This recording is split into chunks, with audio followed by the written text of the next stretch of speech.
wabarakatuh. Jumpa lagi di kelas online fisika. Pada pertemuan kali ini kita akan membahas tentang gaya dan hukum Newton.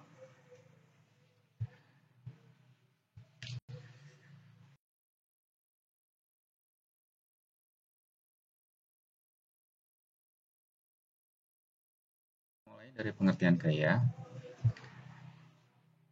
Jadi definisi gaya adalah tarikan atau dorongan yang dapat mengakibatkan perubahan bentuk benda dan atau perubahan gerak benda. Jadi efek gaya pada suatu benda ada dua macam, yaitu bisa merubah bentuk benda ataupun bisa mempengaruhi gerak benda. Dari benda diam menjadi bergerak, dari bergerak menjadi berubah arah, dari bergerak dengan kecepatan tertentu, kemudian berubah kecepatannya dan sebagainya.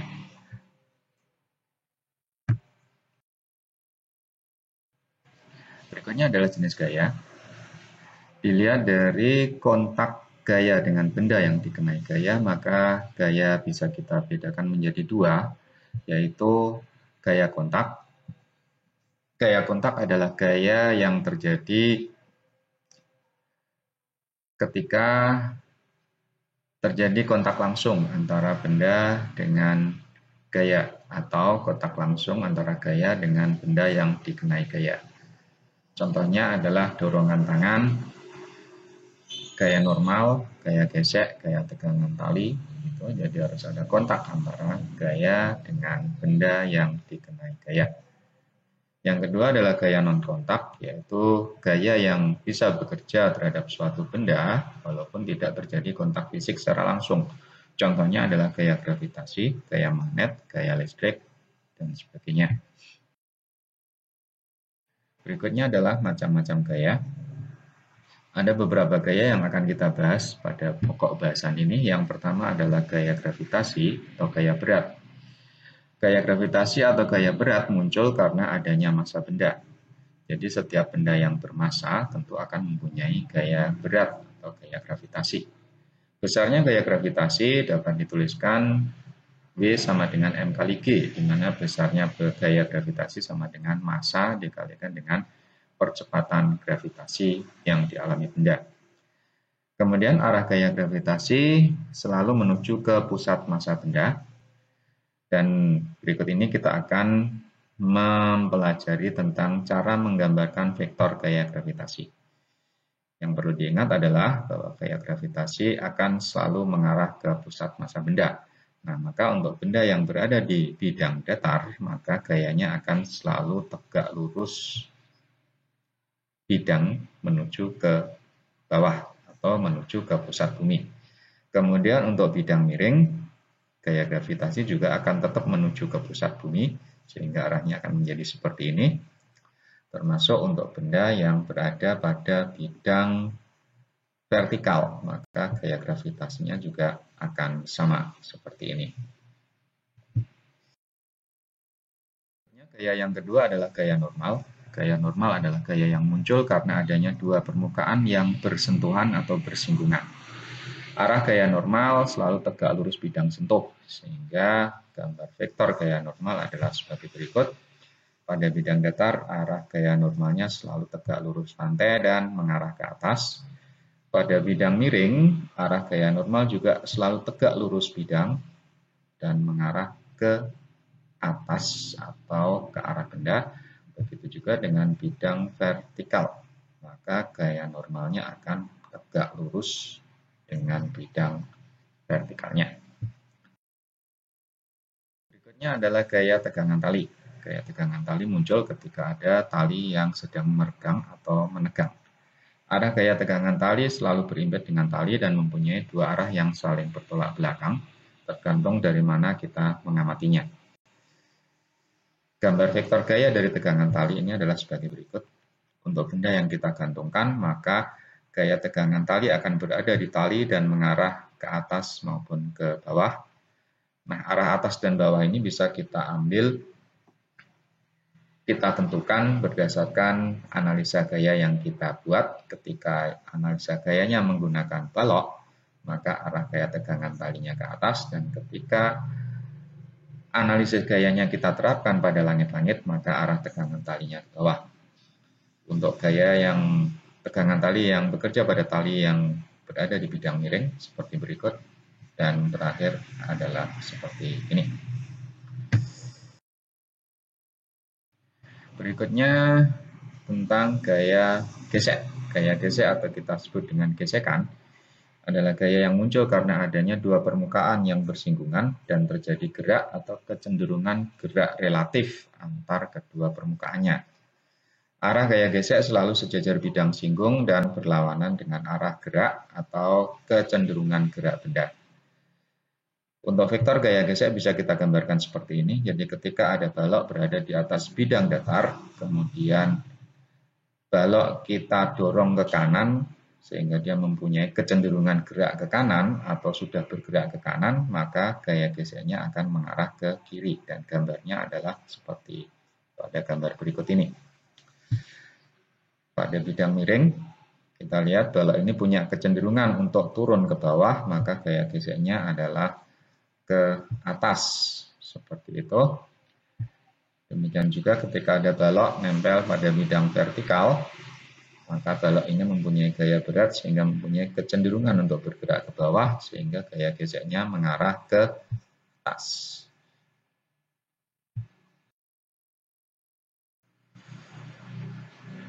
Tentang gaya gesek, ada dua jenis gaya gesek, yaitu gaya gesek statis. Yang pertama, gaya gesek statis terjadi pada dua permukaan yang bersinggungan yang mempunyai kecenderungan gerak relatif atau masih dalam keadaan diam, tetapi ada kecenderungan untuk bergerak. Gaya gesek yang muncul kita sebut dengan gaya gesek statis. Sifat dari gaya gesek statis ini adalah mempunyai nilai yang bisa berubah-ubah, mulai dari 0 hingga mencapai nilai tertentu yang kita sebut dengan gaya gesek statis maksimum. Contohnya adalah balok yang ditarik dengan gaya horizontal pada bidang datar kasar, biasanya tidak langsung bergeser sampai besar gaya yang diberikan mencapai nilai tertentu. Hal ini disebabkan karena adanya gaya gesek yang nilainya sama dengan gaya tarik dengan arah yang berlawanan. Sehingga total gaya yang bekerja sama dengan 0, akibatnya benda belum bergerak. Tetapi ketika besar gaya gesek statisnya sudah mencapai maksimum dan gaya dorongnya masih kita perbesar, maka gaya gesek statis maksimumnya tidak akan bisa lagi melawan gaya dorong sehingga benda akan bergeser. Nah, sedangkan besar gaya gesek statis sendiri dinyatakan oleh persamaan Fs sama dengan mu S kali N, di mana mu S adalah koefisien gesekan statis dan N adalah gaya normal.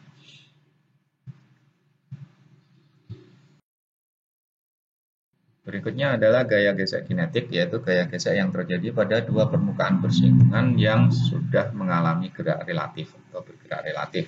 Contohnya adalah balok yang ditarik dengan gaya horizontal pada bidang datar kasar dan dalam keadaan bergeser atau bergerak. Nah, pada saat ini muncul gaya gesek yang namanya gaya gesek kinetik, yang nilainya selalu konstan atau tetap dan selalu lebih kecil daripada nilai gaya gesek statis maksimum. Besar gaya gesek kinetik sendiri dinyatakan oleh Fk sama dengan mu K kali N, di mana mu K adalah koefisien gesekan kinetik dan N-nya adalah gaya normal.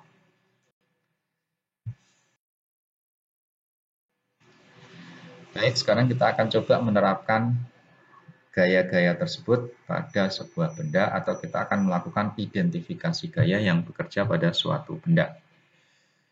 Jadi identifikasi gaya adalah sebuah proses menentukan gaya-gaya yang bekerja pada suatu benda atau sistem berdasarkan kondisi benda atau sistem tersebut. Contoh yang pertama adalah identifikasi gaya-gaya yang bekerja pada sebuah balok yang bermassa 5 kg yang berada dalam keadaan diam di atas lantai datar. Seperti berikut. Kita lihat ada sebuah balok berada di atas lantai. Balok mempunyai massa, maka pada balok akan muncul gaya berat. Maka kita gambarkan gaya beratnya, gaya gravitasi. Kemudian balok berada di atas lantai, artinya ada singgungan antara permukaan bawah balok dengan lantai. Maka akan muncul gaya normal. Maka kita gambarkan gaya normalnya seperti itu.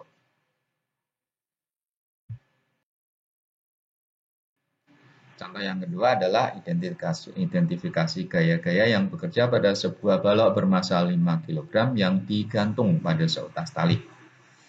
Nah, di sini ada sebuah balok digantung pada seutas tali dan dikaitkan pada langit-langit.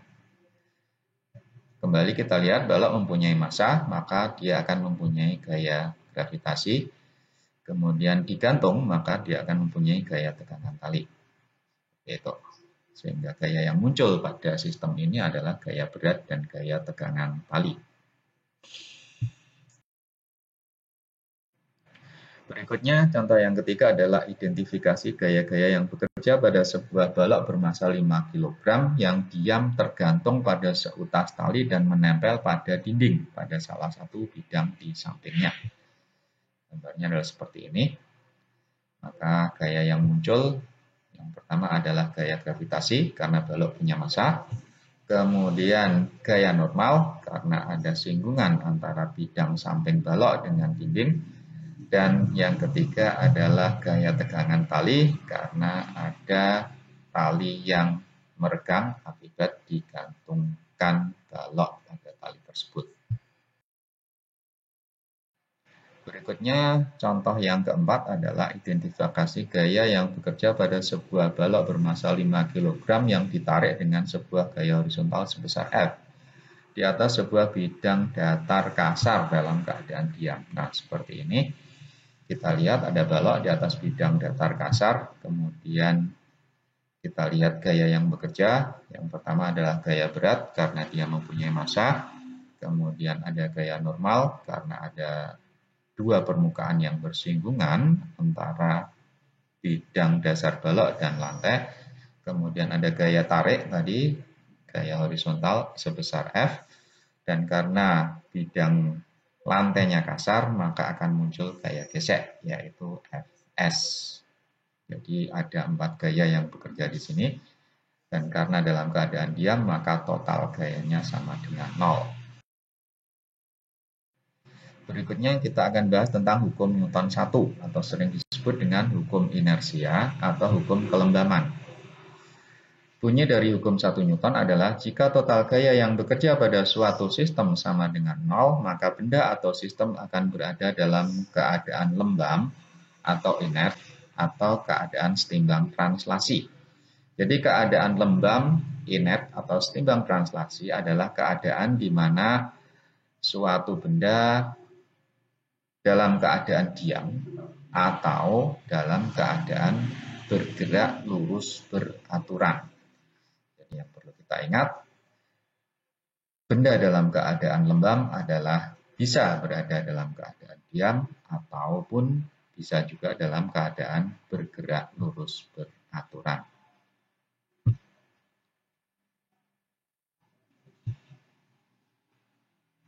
Jadi hukum Newton 1 menyatakan bahwa sigma F sama dengan 0. Itu artinya benda berada dalam keadaan lembab atau inert atau setimbang translasi.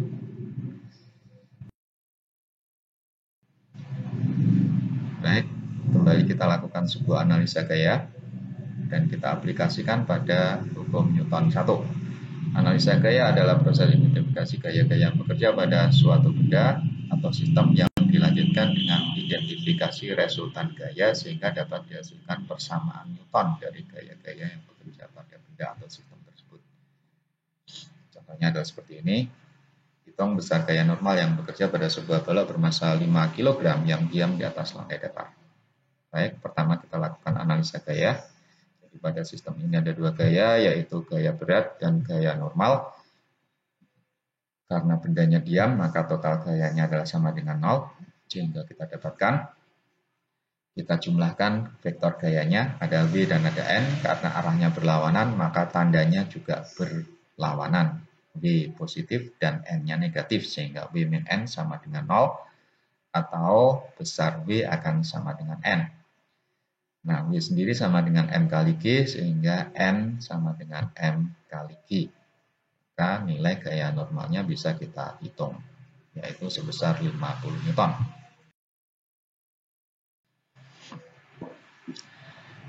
Kita ambil contoh aplikasi analisa gaya pada hukum Newton 1. Hitung besar gaya F yang harus diberikan pada tali agar sistem katrol berikut ini dalam keadaan setimbang translasi atau diam. Nah, ada sistem katrol seperti ini. Sebuah balok digantungkan pada sebuah katrol dengan bentuk seperti pada gambar. Pertama kita lakukan analisa gaya dulu. Yang pertama kita lihat pada balok. Pada balok akan mempunyai gaya, yang pertama gaya berat. Kemudian ada dua gaya tegangan tali, yaitu T1 dan T2. Maka persamaan Newtonnya, karena baloknya diam, adalah total gaya atau sigma F sama dengan 0. Di sana bisa kita lihat bahwa besar T1 sama dengan T2, karena T1 saling terhubung dengan T2 dan katrol dianggap ringan, maka T1 sama dengan T2 sama dengan T. Kemudian kita lihat, kita jumlahkan gaya yang bekerja pada balok. Yang pertama ada W mengarah ke bawah, kemudian ada T1 dan T2 yang mengarah ke atas, sehingga persamaannya adalah W min T1 min T2 sama dengan 0. Kemudian kita lakukan pemindahan ruas, kita mencari W, maka kita dapatkan W sama dengan T1 plus T2, atau W sama dengan 2T, atau T sendiri sama dengan W per 2. Kemudian kita lihat bahwa dari gambar katrol yang di atas kita dapatkan besarnya F adalah sama dengan T2, di mana T2 sendiri tadi sama dengan W per 2, maka kita dapatkan bahwa besarnya gaya yang dibutuhkan untuk menahan balok supaya diam adalah sebesar setengah. Kembali ke analisa gaya pada sistem katrol, hitung besar gaya F yang harus diberikan pada tali agar sistem katrol berikut dalam keadaan setimbang translasi atau diam. Nah, di sini ada sistem katrol lagi yang seperti ini. Cara menyelesaikannya sama, kita ambil katrolnya, baloknya, maaf. Balok di sini akan mempunyai gambar yang seperti gambar yang dilingkupi oleh garis merah. Kalau kita pisahkan, maka gambarnya menjadi seperti ini. Jadi sebuah balok diikat oleh 3 tali, maka yang terjadi adalah di sini ada gaya berat, kemudian ada 3 gaya tegangan tali, T1, T2, dan T3. Maka persamaannya karena baloknya diam, maka total gayanya 0, dan nilai dari T1, T2, dan T3 adalah sama, sehingga persamaannya menjadi W sama dengan T1 plus T2 plus T3, sehingga T-nya sama dengan sepertiga W. Nah, dari gambar yang atas, katrol yang atas bisa kita lihat bahwa T3 nilainya sama dengan F, atau F adalah sama dengan sepertiga W. Jadi dengan sistem katrol yang seperti ini, kita bisa mengangkat balok hanya dengan menggunakan gaya yang besarnya sama dengan sepertiga nilai berat balok itu sendiri. Itu yang kita sebut dengan keuntungan katrol. Berikutnya adalah hukum Newton 2. Hukum Newton 2, ini ada salah ketik ya. Jadi hukum Newton 2 itu bukan hukum inersia atau keuntungan, tapi ya hukum Newton 2. Bunyinya adalah jika total gaya yang bekerja pada suatu sistem tidak sama dengan 0, maka benda atau sistem akan mengalami percepatan yang nilainya sebanding dengan besar gaya dan berbanding terbalik dengan massa benda. Kalau kita tuliskan, maka total gaya sama dengan M kali A, di mana M adalah massa dan A adalah percepatan translasi. Baik, aplikasinya adalah seperti ini. Hitung percepatan yang dialami sebuah balok bermassa 5 kg yang ditarik dengan sebuah gaya horizontal sebesar 20 Newton di atas sebuah bidang datar kasar dengan koefisien gesekan kinetik 0,1. gambarnya seperti ini. Kita gambarkan gaya-gaya yang bekerja. Yang pertama ada gaya berat, yang kedua gaya normal, yang ketiga ada gaya tarik sebesar F 20 Newton, kemudian ada gaya gesek sebesar Fk. Maka kita analisis gaya ke arah vertikal dan horizontalnya. Ke arah vertikal, total gayanya sama dengan 0, karena balok tidak bergerak naik turun, maka W sama dengan N, sama dengan 0, sehingga nilai W sama dengan N. Sedangkan ke arah horizontal, ada dua gaya, yaitu F dan Fk, maka total gaya ke arah X atau sigma Fx sama dengan M kali A. Di sana ada F min Fk sama dengan M kali A, dan kalau kita masukkan sesuai dengan ketentuan, maka Fk sendiri adalah sama dengan tadi, koefisien gesekan kinetik dikalikan dengan gaya normal, maka kita akan mendapatkan bahwa balok akan bergerak ke kanan dengan percepatan 3 meter per sekon kuadrat.